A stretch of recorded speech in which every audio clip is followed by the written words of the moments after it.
안녕하세요. 저는 올해 37살인 여자입니다. 전 3살 많은 남편과 올해 4살이 된 딸이 하나 있는 여자예요. 어렸을 때부터 제 꿈은 화목한 가정을 이루는 것이었습니다. 저희 부모님은 두 분 다 너무 다정하셨고 자식들에게 잘해주셨기 때문에 저도 그런 부모님을 닮고 싶었거든요. 제 남편은 결혼하기 전에 제대로 된 연애를 한번 해보지 못한, 어떻게 보면 순수했던 사람이었고 무척 예의가 바르고 어른을 공경할 줄 아는 사람이었습니다. 심지어 가정적이고 성실하기까지 한 사람이었죠. 홀어머니를 모시고 살아서 효심도 끔찍했어요. 그러나 제게 효도를 강요하는 것이 아니라 저희 부모님께도 효도를 알아서 하는 남편이었죠. 어디 내놓아도 당당히 1등 남편이다 얘기할 수 있는 그런 사람이었습니다. 저를 위해 요리법을 공부해서 음식을 만들어주기도 했고, 함께 영화를 보면서 비슷한 부분에서 감동을 받고 함께 눈물을 흘릴 줄 아는 사람이라 좋았고, 좋으면 좋다, 싫으면 싫다, 확실하게 자기 감정을 표현할 줄 아는 사람이라 솔직해 보였어요. 이 남자랑 살면 정말 행복하겠다는 생각이 들어 자연스럽게 결혼을 하게 되었죠. 사실 저희 집도 시댁도 형편이 그리 넉넉하진 않았습니다. 그냥 굶지 않고 살 정도였죠. 결혼 후에도 양가에 40만 원씩 생활비를 붙여드리려고 노력했던 그런 착한 사람이었죠. 남편은 홀어머니를 모시고 살았었는데 시어머니도 저를 너무 아껴주셨습니다. 제게 인자하게 웃으시면서 이름을 부르시곤 하셨어요. 그러다가 선물처럼 아이가 찾아왔고 우린 그렇게 새 식구가 되었습니다. 아이를 임신했을 때도 얼마나 지극정성으로 저를 대했는지 몰라요. 심지어 입덧도 같이 했다니까요. 남자가 자신의 아내를 너무 사랑하면 입덧도 옮아서 한다던데, 우리 남편이 진짜 그러는 것을 보고 친정도 시댁도 혀를 내두르며 고개를 저을 정도로 애처가다 하셨습니다. 저희 부모님도 그런 남편을 얼마나 좋아했는지 몰라요. 세상에 이렇게 착한 사위가 어딨냐고 동네방네 자랑을 하곤 했거든요. 자기 딸한테 그렇게 잘해주는데 어느 부모가 싫다고 할 수 있었겠냔 말입니다. 저와 남편은 정말 많이 행복했고 서로 사랑했어요. 남들과 다를 바 없는 평범한 환경 속에서 서로 투닥거리며 싸우다가도 금세 화해를 했었던 평범하기 그지없는 가족이었고, 매일 이렇게 행복해도 되나 싶었습니다. 행복에 배부른 나날들에 감사했고 너무 행복해서 불안할 정도였죠. 저는 남편과 맥주 한 캔씩 하면서 서로 미래를 이야기할 때가 제일 좋았어요. 이야기를 나누는 그 시간이 행복했었던 이유는 반짝반짝 빛나는 두 눈을 가지고 미래를 꿈꾸는 남편의 모습이 정말 멋있었거든요. 아직 초등학교도 입학하지 않은 어린 딸을 두고 어디서 이상한 놈을 데려와 결혼시켜달라고 하면 어쩌나 하는 귀여운 걱정도 하곤 했었거든요. 그렇게 저희는 쭉 행복할 수 있을 줄 알았습니다. 남편은 학원에서 영어를 가르쳤던 교사였어요. 당시엔 아주 늦은 밤이었고 그날따라 시험을 코앞에 두고 있었기 때문에 특강을 해야만 했었죠. 그래서 늦게 귀가를 했습니다. 저희 집은 골목길 안에 위치한 빌라였어요. 그날은 비도 추적추적 내렸죠. 늦은 시간 CCTV 없는 골목길 등 조건이 맞아서였던 걸까요? 그날 남편이 사고를 당하게 되었습니다. 그 비극은 딸아이가 2살이었을 때 일어났어요. 그날따라 딸아이가 잠투정도 없이 일찍 잠에 들었고 언제나 그랬듯 저는 남편의 귀가를 기다렸습니다. 학원에서 수업이 끝났다고 1시간 내로 도착한다는 남편의 전화를 끝으로 소파에서 TV를 보며 기다리고 있는데 시간이 한참 지나도록 남편이 들어오질 않더라고요. 뭔가 불안해지기 시작했어요. 남편에게 다시 전화를 해보았지만 역시나 연결되지 않았고 저는 점차 불안해졌죠. 그러던 도중 시어머니로부터 전화가 한 통이 왔습니다. 통화 내용은 정말 충격적이었어요. 길을 지나가다 뺑소니를 당해 쓰러져 있었던 남편을 발견해 병원으로 이송 중이란 전화를 받았다고 했거든요. 시어머니도 많이 놀라셨던 것인지 횡설수설하시며 말씀하셨는데 똑바로 말씀해 주시라고 화를 내기도 했어요. 큰 소리에 딸아이가 잠에 섰겠지만 정말 눈에 뵈는 것이 없더라고요. 시어머니와 전화를 급히 끊고 앞집의 문을 쾅쾅 두드렸습니다. 평소에도 앞집 새댁이랑 친하게 지냈었거든요. 급히 제 딸아이를 앞집에 맡긴 후 헐레벌떡 시어머니가 말씀해주신 병원으로 찾아갔어요. 남편은 흙탕물에 얼굴이며 옷이며 다 젖은 채로 있었고 정신을 잃고 있었죠. 그 몰골로 응급실 침대에 누워있는 모습을 보니 정말 억장이 무너지는 듯 했습니다. 보호자 사인과 동시에 남편은 수술실로 들어가게 되었어요. 목격자인 사람을 붙잡고 물어보니 골목길 근처에 남편이 쓰러져 있었다고 하더군요. 근처에는 자동차의 파편 조각으로 보이는 유리들이 굴러다니고 있었다고, 아무래도 뺑소니를 당한 것처럼 보인다는 말이었습니다. 수술 시간은 처음 안내받았던 시간보다 배로 더 걸리기 시작했어요. 점차 불안해졌습니다. 이대로 우리 남편을 잃으면 어쩌나 걱정이 휘몰아쳤죠. 평소 눈물이 많았던 저였지만 저는 울지 않았어요. 시어머니가 옆에서 통곡을 하실 때도, 소식을 듣고 헐레벌떡 수술실 앞까지 찾아온 친정엄마가 저를 붙잡고 어쩌냐고 눈물을 보였을 때도 저는 눈물을 한 방울도 흘리지 않았습니다. 아니, 오히려 화를 냈어요. 울지 마시라고 다그쳤죠. 내 남편 괜찮을 거고 벌떡 일어날 수 있는데 왜 이렇게 우시는 거냐고, 부정 타면 어쩔 거냐고, 당장 눈물 그치라고 소리를 지르면서 말이에요. 원래 그 시간이었으면 일찍 잠든 딸을 기특해하며 오붓하게 부부끼리의 시간을 가지면서 함께 드라마도 보고 야식도 먹고 했을 텐데, 눈앞에 펼쳐진 모든 상황들이 믿기지가 않는다고 해야 하나? 저는 정말 얼떨떨했습니다. 시어머니의 눈물을 보는데 미친 듯이 현실 감각이 돌아오는 것만 같아서 제발 울지 마시라 부탁드렸어요. 병원에선 방치된 시간이 길었고 후유증은 장담할 수 없다고 했습니다. 이미 다리는 손 쓸 수가 없어 오른쪽 다리는 허벅지 밑으로 절단해야 했죠.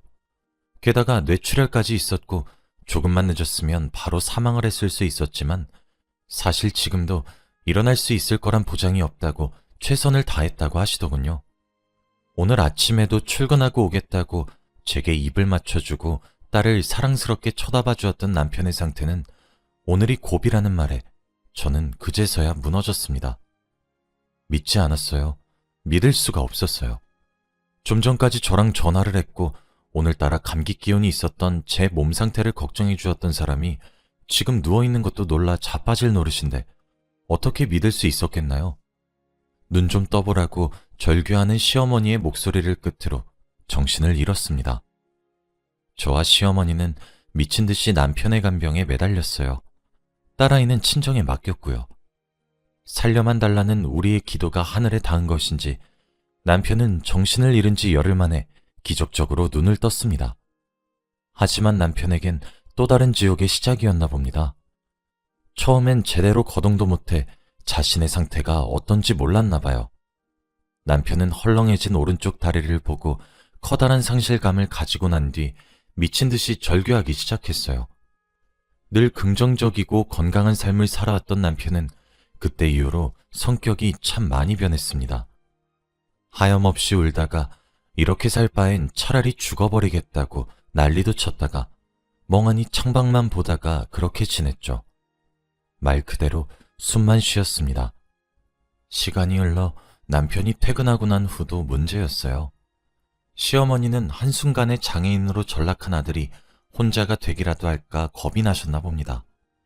그 이후 매일 저희가 살고 있는 집으로 와서 제 손에 물 한 방울 묻히지 말라 신신당부를 하시고는 집안일을 대신해 주셨어요.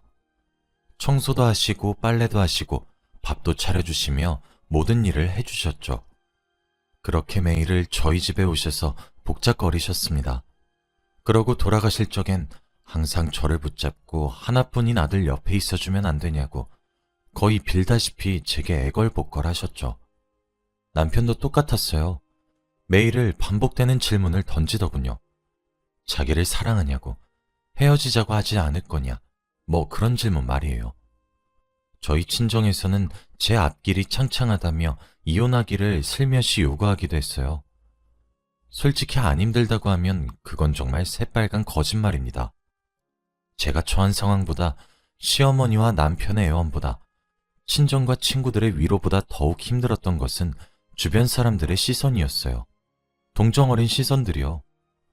남들 일에 어찌나 관심이 많은지 제게 괜찮냐고 오히려 물어보는 사람들은 양반일 정도였습니다.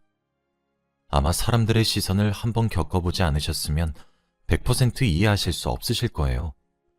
동정어린 시선도 지긋지긋하고 제게 위로를 건네는 사람들도 다 위선으로 느껴졌습니다.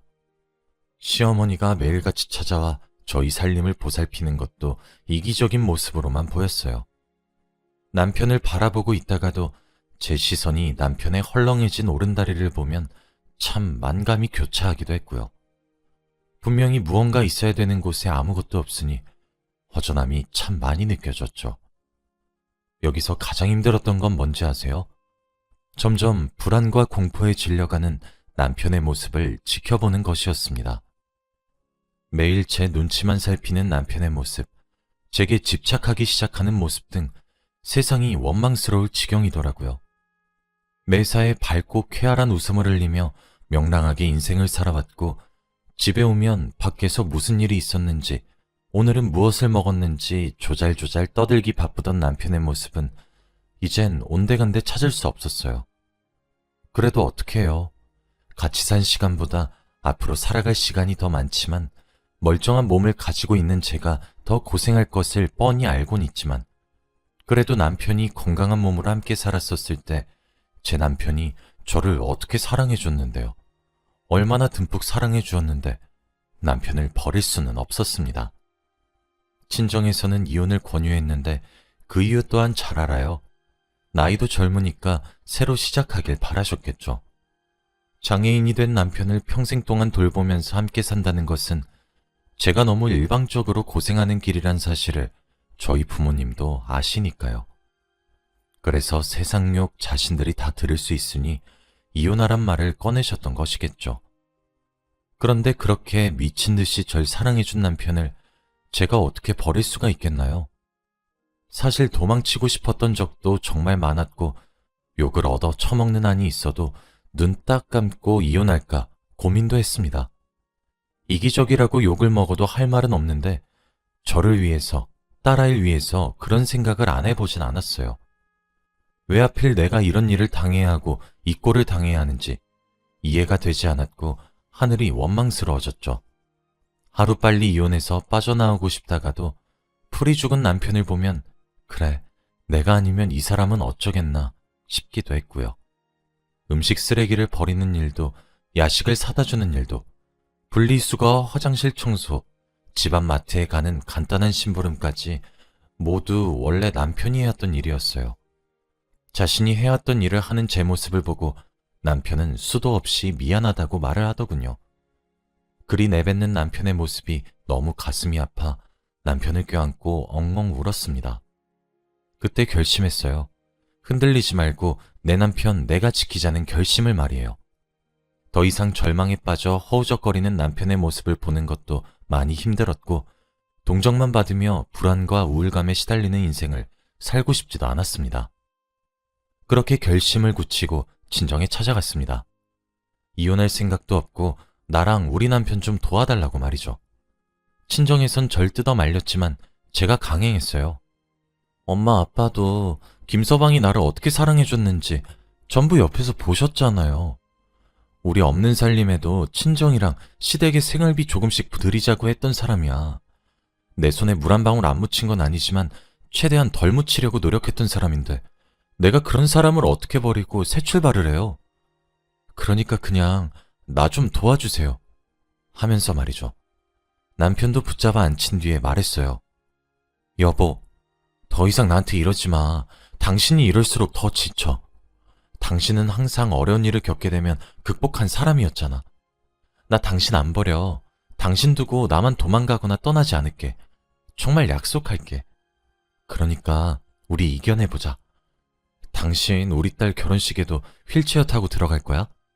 걸어서 들어가 봐야지. 요샌 의족이란 것도 있어서 괜찮아. 당신 할 수 있어. 기죽지 마. 알았지? 나도 당신을 얼마나 사랑하는데. 그러니까 당신이랑 나 둘 다 할 수 있어. 적어도 우리 딸아이한테 부끄럽지 않은 부모가 되자. 라고 했습니다. 시어머니께도 말씀드렸죠. 어머니, 저희 집에 더 이상 찾아오지 마세요. 어머니가 이러실수록 저희 무너져요. 어머니도 하나뿐인 아들 극복하게 해주셔야죠. 저희가 알아서 할게요. 불안해하지 마세요, 어머님. 저 우리 남편 버리지 않아요. 죽을 때까지 끼고 살 거니까 너무 슬퍼 마세요. 하면서 어머님의 손을 꼭 잡아드렸습니다. 어머님이 구슬같이 눈물을 퐁퐁 흘리면서 고맙다 고맙다 하시며 흐느끼셨죠. 그때부터 남편은 재활치료에 진심으로 임하기 시작했어요. 남편은 초반까진 그래도 제게 집착하는 것과 불안함, 이런 부정적인 감정들을 버리지 못했는데 제가 꾸준히 옆에서 지지해주며 응원하니까 부쩍 밝아지기 시작하더라고요. 점차 재활에도 열심히 임하기 시작했고 원래 영어를 가르쳤었던 직업을 가졌던 사람이라 재택근무도 하기 시작했습니다. 요즘엔 세상이 좋아져서 화상영어 같은 것도 있더라고요. 남편은 수시로 재활치료에 임하면서 화상영어로 돈을 벌기 시작했죠. 사실 수입은 턱없이 적었습니다. 하지만 점점 활력을 되찾는 남편을 보니 저도 행복해졌어요. 처음엔 시선이 주는 압박에 저도 정신과를 다니며 신경안정제를 처방을 받아 복용했으나 시간이 지나니 그 시선에도 익숙해지더군요. 역시 사람은 적응의 동물이라고 한다더니.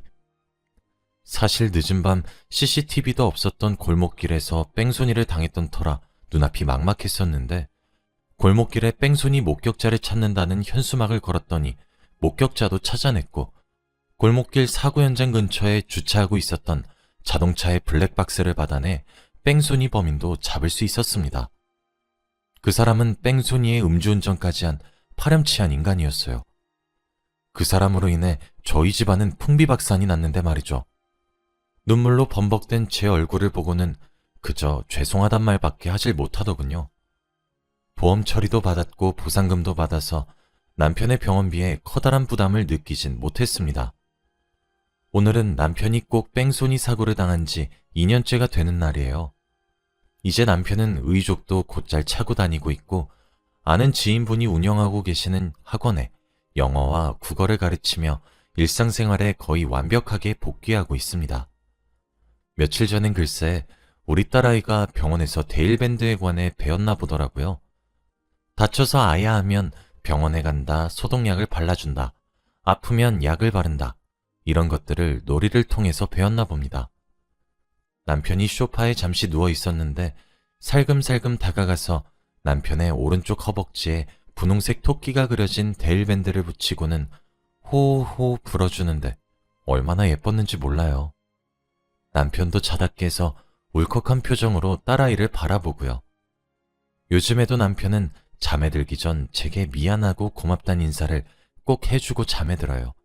사실 미안할 일은 없는데 말이죠. 남편이 원해서 사고를 당했었던 것도 아닌데 그저 제게 그렇게 미안한가 봅니다.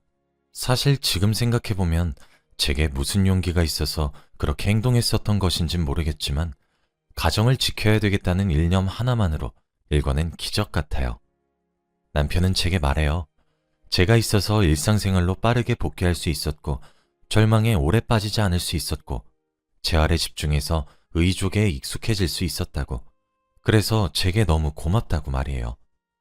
저 또한 남편이 살아있어줘서 얼마나 고마운지 모릅니다. 사실 시어머니도 제게 그 이후로도 너무 예뻐해 주십니다. 부담스러울 정도로 말이죠. 저를 무슨 구원자처럼 생각하시는 것 같기도 합니다. 제 입장에서는 당연한 일을 한 것인데 너무 떠받들어지는 것 같기도 하네요. 제 이야기는 여기서 끝이에요. 정말 그 말이 맞는 것 같다는 생각이 들어요.